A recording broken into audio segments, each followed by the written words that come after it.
News 18 Bangla. CA নিয়ে কি হবে, রাজ্যে ভোটের ফলে কি হবে, বিজেপির পরবর্তী কৌশল কি হবে, এসব নিয়ে তো আমরা আলোচনা করলাম এবং পরবর্তী সময় আমাদের নজর থাকবে। তবে এবার নজর দিলীপ ঘোষ। আবার দিলীপ ঘোষ মন্তব্যে বিতর্ক হয়েছে গতকাল। নির্বাচন কমিশন শোকজও করেছে, দুদিনের সময় দিয়েছে।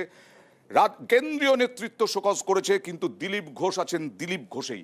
এবার কমিশনকে মেশো বললেন দিলীপ ঘোষ। মেসমশায়ের বাড়িতে কেন গেছেন 10 জন তৃণমূল নেতা, এই প্রশ্ন তুললেন রাজ্য নেতৃত্ব, যদিও একদম পাশে দিলীপ ঘোষের। দেখুন।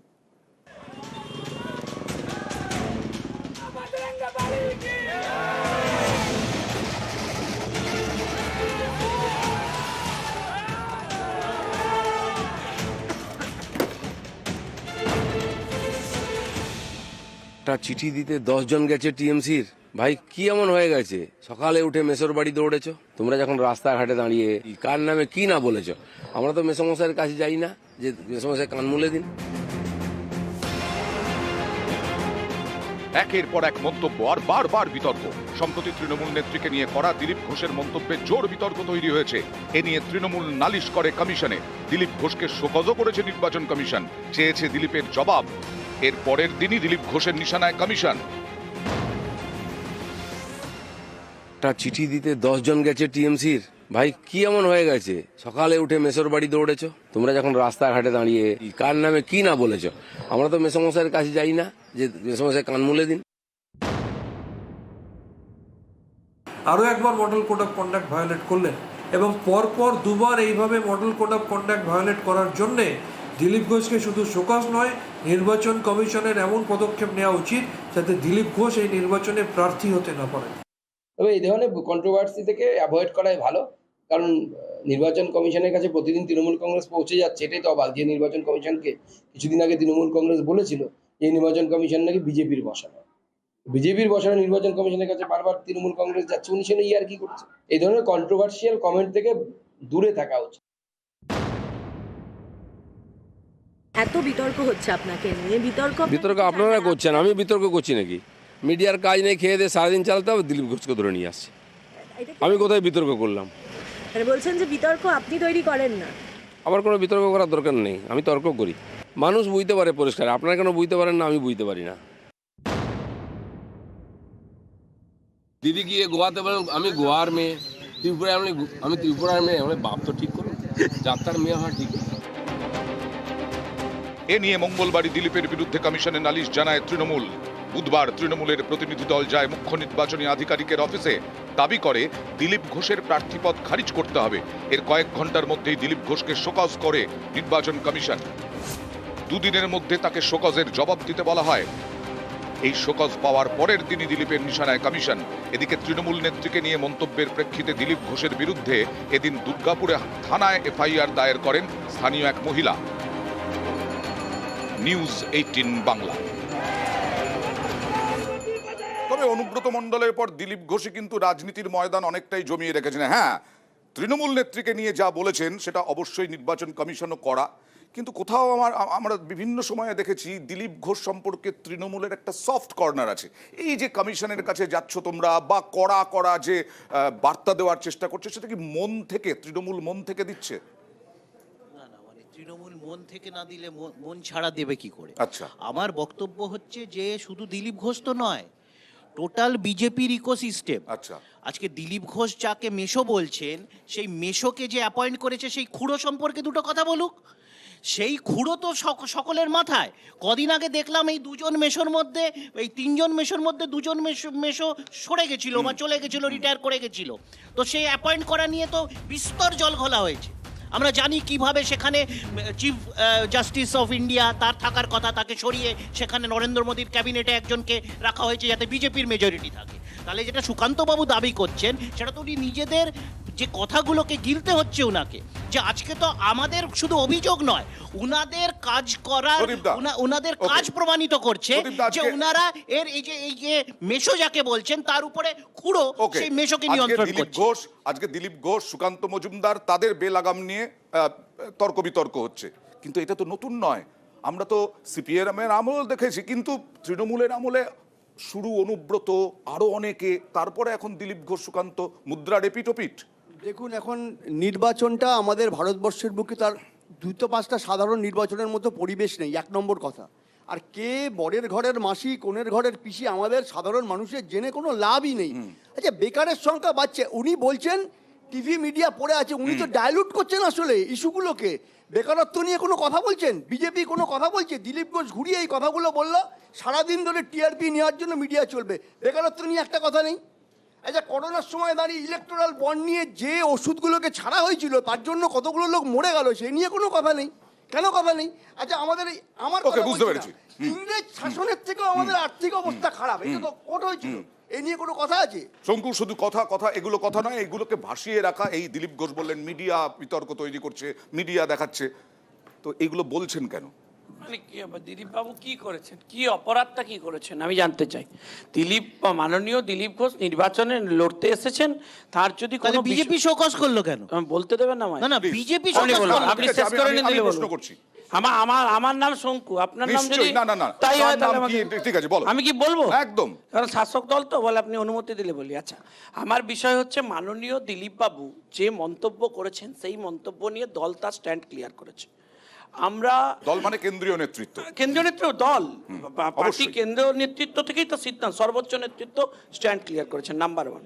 নাম্বার 2, তার কাছে প্রসেসে গেছেন হচ্ছে তৃণমূল কংগ্রেস, ইলেকশন কমিশনে জানিয়েছেন, তারাই তুমি এখন কিন্তু বললে কি খারাপ কথা বলেছে। না আমি শেষ করে নি। না, বললে তো কি তারাই খারাপ কথা authority। বলেছে। আরে অভিযোগ হচ্ছে তো, দিলীপ বাবু মেসো বলেছেন বলে রেগে গেছেন। না, তার আগে মুখ্যমন্ত্রীকে, সেটা নিয়ে তো দল স্ট্যান্ড ক্লিয়ার করেছে। এখন নতুন ইস্যু হচ্ছে উনি মেসোর কাছে গেছেন, এটা বলেছেন। দেখুন, উনি সাধারণ মানুষের ভাষায় কথা বলেন। আমরা বাড়িতে কোনো অভিযোগ তৈরি হলে আমরা প্রথম বয়োজ্যেষ্ঠ হিসেবে মেসোর কাছে চলে যাই, মেসো দেখো কি কাণ্ড ঘটিয়েছে, অভিযোগ জানাতে গেছে। আর এবার সৌম্যদা, এর মধ্যে কি অপরাধ আছে? নির্বাচন কমিশনকে মেসো বললেও কি আচরণ বিধি ভঙ্গের মধ্যে পড়ে? এটা কি সারবত্তা আছে তৃণমূলে? ইতিমধ্যেই প্রকাশ্যে বলেছেন, সেই মেসোমাসি বলাতেও যদি কারোর মনে কষ্ট হয় তার জন্য তিনি প্রকাশ্যে ক্ষমা চেয়েছেন। আবার কি, কোনো কাজ নেই, সকালবেলা থেকে দিলীপ দাকে পেছনে লেগে আছে, বুঝে গেছে দিলীপ দা জিতবে। আচ্ছা, তৃণমূল পেছনে লেগে আছে। ওকে, কীর্তি আজাদকে বসিয়ে শেষ করব। কীর্তি আজাদকে বসিয়ে ওদের সাধারণ সম্পাদক বহিরাগত আমি নিয়ে যা সৌম্যদার কাছে বলেছেন, 20 সেকেন্ডে যাব, তারপরে প্লিজ। স্পষ্ট হয়ে গেছে। হ্যাঁ, সৌম্যদা, আমি প্রথমে একটা কথা বলি। দেখুন, যে প্রশ্নটা করলাম, আপনারাও আপনাদের উপরেও আমাদের একটা অভিযোগ আছে। সেই অভিযোগটা হচ্ছে আপনারা অযাচিতভাবে এই বিষয়গুলোকে এত গুরুত্ব দিচ্ছেন, যে গুরুত্ব দেওয়া আদৌ একজন জনপ্রতিনিধি, তিনি একজন জনপ্রতিনিধি, মাননীয় মুখ্যমন্ত্রীর তার সঙ্গে হাজার একটা রাজনৈতিক বিরোধিতা থাকতে পারে, কিন্তু তাকে এই ধরনের কটূক্তি করার মধ্য দিয়ে যে রাজনৈতিক অবস্থান নিচ্ছেন, এবং তিনি কটূক্তি করতে পারবেন, আমি আর আমরা দেখাতে পারবো না। আমি আপনাকে বলি, আমরা কি বলছি, আমি আপনাকে বলি, তিনি কি বলছেন আমরা বলছি না, না, তার মুখ দিয়ে বলতে দিন। আমি কোনো দল, ব্যক্তি, তার বাইরে গিয়ে বলছি, রাজনৈতিক দল হিসেবে তৃণমূলও বারবার আক্রমণ করেছে, তৃণমূল করেছে, কংগ্রেসেরও কেউ কেউ করেছে। আমি এই মঞ্চে দাঁড়িয়ে বলছি, যেটা রাজনৈতিকভাবে একেবারে এটাকে বর্জন করুন। ওকে, আপনারাও বর্জন করুন। একদম, আপনারা বর্জন যদি না করেন, একদম, এর যে ম্যাগনিটিউড হচ্ছে, এই ম্যাগনিটিউড কিন্তু আমাদের সবাইকে রাজনীতি থেকে বিরত করবে, রাজনীতি থেকে বিরত করবে। আমি বারবার বলছি, করলেন যে আপনারাও দুর্নীতি নিয়ে, কর্মসংস্থান নিয়ে, এগুলো নিয়ে কেউ কিছু বলছেন না, এই সমস্ত কথা বলছেন, আর এগুলো বর্জন করতে হবে, না হলে তো দেখানোই হবে। যেমন দুর্নীতিতে মহুয়া মৈত্র, আমি আসবো, রাজনীতি কি কম পড়িয়াছে?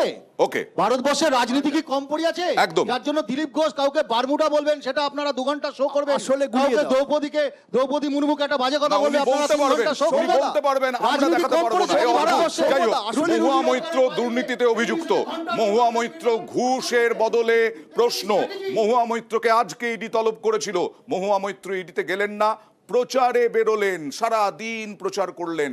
অনেকে আবার হুঁশিয়ারি দিচ্ছেন, বিজেপির অনেকে, যে দেখবেন অরবিন্দ কেজরিওয়ালের মতো যেন না হয়। দেখুন,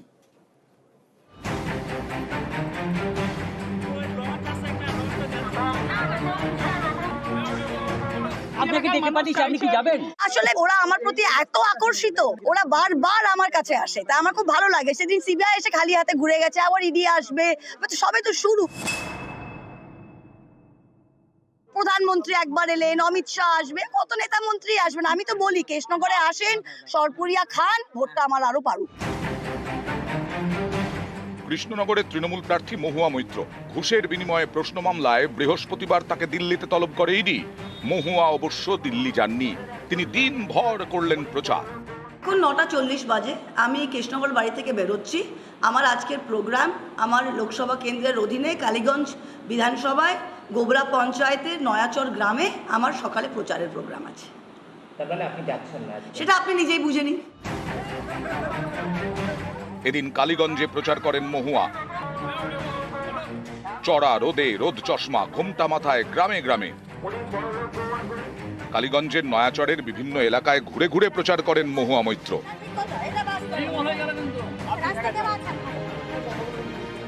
প্রচারের মাঝে তেষ্টা, চায়ের দোকানে ঢুকে চায়ে চুমুক। এদিন কৃষ্ণনগরের বাড়ি থেকে বেরিয়ে প্রথমে ছেঁড়াখাল ঘাটে যান মহুয়া। ভাগীরথীর পাড়ে নৌকার জন্য অপেক্ষা, তারপর নৌকায় চেপে নয়াচরে। কৃষ্ণনগরে তৃণমূলের মহুয়া মৈত্রর বিরুদ্ধে বিজেপির প্রার্থী অমৃতা রায়। মঙ্গলবার তাকে ফোন করেন প্রধানমন্ত্রী নরেন্দ্র মোদী। তখন মহুয়ার প্রসঙ্গ তোলেন অমৃতা। आपके कामों पे हमारा भरोसा है और हम पूछते हैं कि महुआ मैत्र का क्या होगा, बोलो उसको तो जेल ही जाना है। अच्छा लोग बोलते हैं। हाँ जी। এসবে অবশ্য গুরুত্ব দিতে নারাজ কৃষ্ণনগরের তৃণমূল প্রার্থী। আরে বিজেপি প্রার্থীকে প্রধানমন্ত্রী ফোন করবে না তো আমাকে ফোন করবে কি? মমতা ব্যানার্জি আমাকে ফোন করে, ওর লিডার ওকে ফোন করবে, এ তো রাজনীতির নিয়ম। নিউজ 18 বাংলা। একেবারে শনিবার সকাল থেকে সিবিআই বিভিন্ন জায়গায় গেছে। মহুয়া মৈত্রর বাড়িতে গেছে, মহুয়া মৈত্রর বাবার বাড়িতে গেছে, এছাড়াও মহুয়া মৈত্র দলীয় কার্যালয়ে গেছে। আজকে ইডি তলব করেছিল, আজকে যাননি, এবং তার সঙ্গে সঙ্গে আপনারা দেখলেন ব্যাপক কনফিডেন্ট। আচ্ছা, প্রথম প্রশ্ন বিজেপির উদ্দেশ্যে কার? আমার বিজেপির উদ্দেশ্যে যে প্রশ্ন, মহুয়ার বিরুদ্ধে যে অভিযোগ, তাতে কি তাকে গ্রেপ্তার করা উচিত? আপনার কি মনে হয়? দেখুন, কমপ্লেন রেজড হয়েছে, আদালতে বিষয় বিচারাধীন রয়েছে, নির্দিষ্টভাবে আইনি প্রসেসে যা হওয়া উচিত তাই হওয়া উচিত। তাতে যদি ওনাকে গ্রেপ্তার করা উচিত তাহলে গ্রেপ্তার করা উচিত। কিন্তু আমার বক্তব্য হচ্ছে দলীয় স্ট্যান্ড থেকে যে একজন ল অ্যাবাইডিং সিটিজেন হিসেবে ওনাকে ডাকা হয়েছে, ওনার কাছে নোটিশ এসেছে, ওনার যাওয়া উচিত। উনি ভোট চাইতে যাচ্ছেন, প্রচার করতে যাচ্ছেন, অথচ তদন্ত ফেস করছেন না। ওনার দলের হচ্ছে সাধারণ সম্পাদক, তাকে ডাকলে এজেন্সি, তিনি গিয়ে 7 ঘন্টা 8 ঘন্টা করে। এইটাই আমার প্রশ্ন। এক সেকেন্ড, আমি শেষ করিনি। অশ্বত্থমা হততে আটকাবেন, ইতিগজটা শুনুন। উনি মাননীয় সাধারণ সম্পাদক, আইন মেনে সুপ্রিম কোর্ট থেকে তো রেমেডি পেয়েছেন। ইনি জাননি কেন? কারণ ইনি জানেন ইনি পাবেন। আমার এখানেই প্রশ্ন, তাহলে কি মহুয়া মৈত্র জানেন যে আসলে ঢুকতে হবে জেলে, না হলে আর কোনো উপায় নেই? সত্যি তো যেটা বললেন, অভিষেক বন্দ্যোপাধ্যায় তো বারবার গেছেন। ব্যাপারটা হচ্ছে যখন আমাদের একদম কোর্ট অভিষেক বাবুকে রেমেডি দিয়েছে, একদম প্লিজ, ওকে বলে দিয়েছি, বলে দিয়েছি একদম। মহুয়া মৈত্র যাচ্ছেন না কেন? সে বলতে দিচ্ছে না কারণ উনি যাবেন, উনি অপরাধ করেছেন, উনি পাবেন না। যদি এত এরকম আটকায় তাহলে এও আগে বলুক না। প্লিজ কে আটকাবে ভাই? আপনি শাসক দল, ওদের একজন সাংসদ, ওকে প্লিজ বলুন, বানিয়ে দিন। ওদের একজন সাংসদের চিঠির ভিত্তিতে আততায়ীরা পার্লামেন্টে ঢুকলো, তার এখনো বিচার হলো না, তার তদন্ত হলো না, তার এফআইআর হলো না। কলকাতায় বসে ফ্রেমিং হয়েছিল, আর এখানে কলকাতায় বসে আবহাওয়ার ফলটা দিয়েছে, পরিষ্কার করে তোমার কাছে আসবো যখন, তখন প্লিজ। হ্যাঁ কৃষ্ণ, এই তো শোনারও ধৈর্য নেই। একই আমার কথার মধ্যে ঢুকে তাকে প্রশ্ন করতে হবে, তারপরে উত্তরটা শোনার সময় আবার তাকে প্রশ্ন করতে হবে। বিষয়টা কি? ওদের সাংসদের বিরুদ্ধে কোনো এথিক্স কমিটি, কোনো ইডি, কোনো সিবিআই, কোনো পুলিশ কোনো ব্যবস্থা নিয়েছে? ওদের সাংসদের চিঠির ভিত্তিতে আততায়ীরা পার্লামেন্টে ঢুকলো।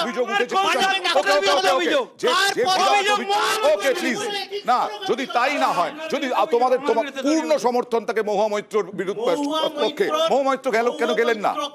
যেরকম ডাকাটা ইডির আইনগত অধিকার, সেরকম না গিয়ে অন্য ডেট চাওয়াটাও তার সংবিধান কেজরিওয়ালের মতো জানে না তো কি বলে আইন মোতাবেক অধিকার। বিজেপি আবার কেজরিওয়ালের অ্যারেস্ট করার অধিকার তোমাদের শুভেন্দু অধিকারীকে দেওয়া উচিত। শুভেন্দু অধিকারীকে অ্যারেস্ট করবেন না। 300 কোটি টাকা খরচ করেছেন। শুভেন্দু অধিকারী কতবার গেছে? 300 কোটি টাকা খরচ করেছেন। শুভেন্দু অধিকারী কতবার যাওয়ার সাহস দেখিয়েছে?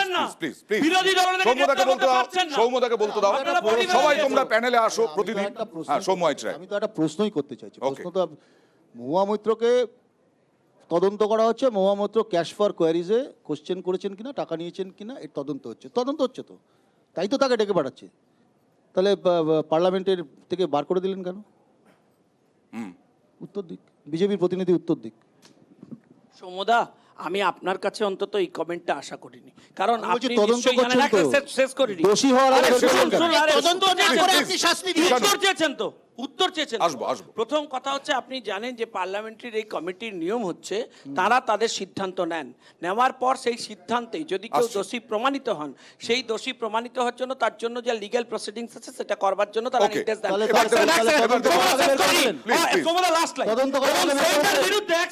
সেইটার বিরুদ্ধে মহুয়া মৈত্র সুপ্রিম কোর্টে গেছিলেন। না, তার এবার আগে মহুয়া বললেন। মৈত্র কোর্ট entertain দেখো করেনি। দেখো ক্যাঙ্গারু কোর্ট। শম্পু দেখো, মহুয়া মৈত্র বললেন সিবিআই গেছে, আমার বাড়িতে গেছে, আমার দলীয় কার্যালয়ে গেছে, কিন্তু কিছুই তো পায়নি, লবডঙ্কা বললেন। দেখুন,